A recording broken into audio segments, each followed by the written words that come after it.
Ms. Rahayu.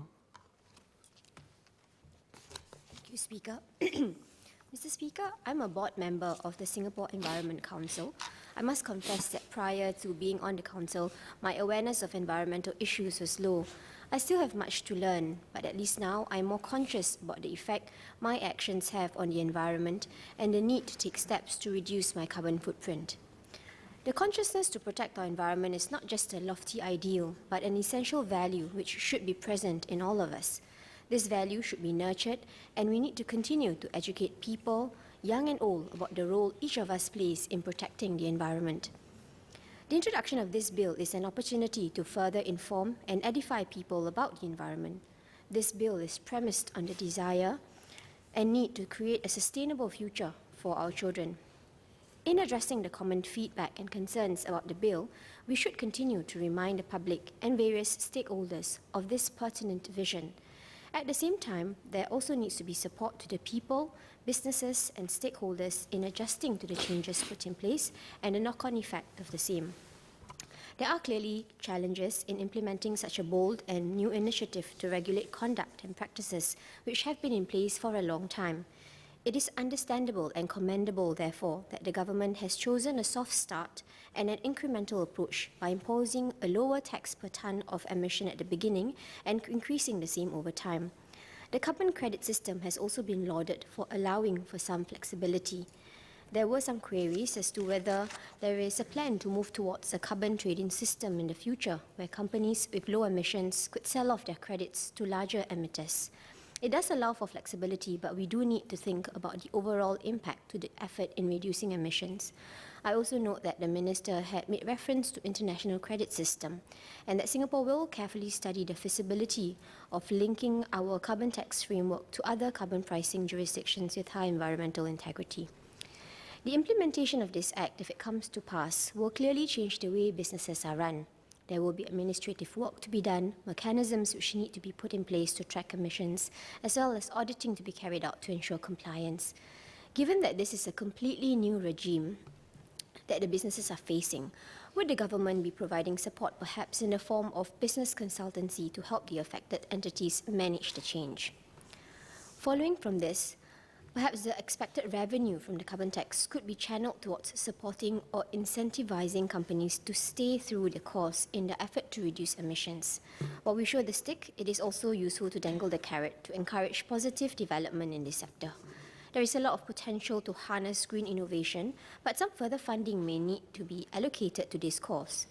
The government is expected to collect a carbon tax revenue of about $1 billion over the next 5 years. I note that the Minister of Finance had indicated that the government is prepared to spend more than the revenue generated from the carbon tax within the same period to support worthwhile projects which deliver the necessary abatement in emissions. And the Minister had earlier repeated this in his speech. This is heartening. In this regard, I would like to know from the Minister if there will be any new or enhanced grants in place to encourage green innovation.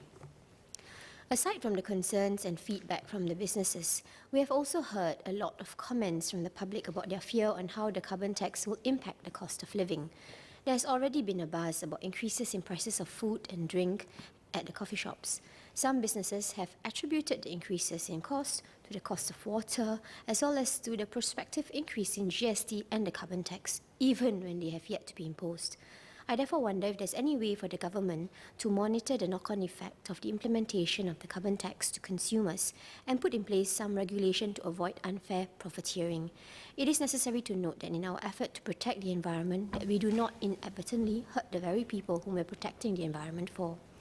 Mr. Speaker, allow me to say a few words in Malay. Kita sering menyebut tentang kepentingan memelihara alam sekitar, melestarikannya untuk generasi akan datang. Namun, perkara ini tidak boleh hanya disebutkan di bibir sahaja, tetapi perlu wujud dalam sanubari kita. Ianya perlu menjadi nilai penting dalam diri kita dan kita perlu mengambil langkah-langkah dalam kehidupan seharian untuk melaksanakan visi ini. Rang undang-undang hari ini adalah satu langkah penting yang dapat mengajak masyarakat untuk lebih prihatin terhadap kesan kehidupan kita pada alam sekitar. Aktiviti seharian kita biasanya menjanarkan karbon yang mencemar udara dan merosakkan alam. Sebahagian besar daripada karbon ada di udara yang ada di udara dikeluarkan oleh industri-industri tertentu. Dalam perundungan baru ini, syarikat-syarikat tertentu akan dikenakan cukai di atas karbon yang dikeluarkan. Kos yang perlu diperuntukkan untuk cukai karbon ini akan mendorong syarikat-syarikat ini untuk memberi lebih perhatian kepada pengeluaran karbon dan mencari cara baru untuk menjadi lebih proaktif dan mesra alam. Ramai yang telah menyuarakan kebimbangan tentang kos kehidupan yang akan meningkat disebabkan oleh cukai karbon ini. Saya rasa mungkin pemerintah boleh cuba memantau dan mengusahakan sesuatu agar syarikat-syarikat dan peniaga-peniaga tidak mengambil kesempatan untuk mendapatkan keuntungan yang tidak adil. Namun saya rasa perlu untuk orang ramai juga sedar dan merubah gaya hidup kita secara bertahap dan mengurangkan berkas karbon atau carbon footprint kita. Kita boleh mengurangkan pembaziran, kurangkan penggunaan alat-alat elektrik, kita boleh berjalan kaki daripada menggunakan kereta dan sebagainya. Dan dalam pada kita menjimatkan wang, kita juga boleh menyelamatkan alam. Saya yakin dengan perundangan yang adil dan seimbang dan usaha pendidikan yang berterusan, kita dapat merealisasikan visi untuk melestarikan alam yang indah buat anak-anak kita. Mr. Speaker, in English, it is important for us to do our part to protect the environment, but this needs to go beyond platitudes and be translated to actual action. This bill is a show of action. However, having rules alone is not enough. We really need to take the opportunity to continue educating the public so that everyone can embrace the changes positively and work towards developing more eco-friendly habits. Speaker, sir, I support the bill.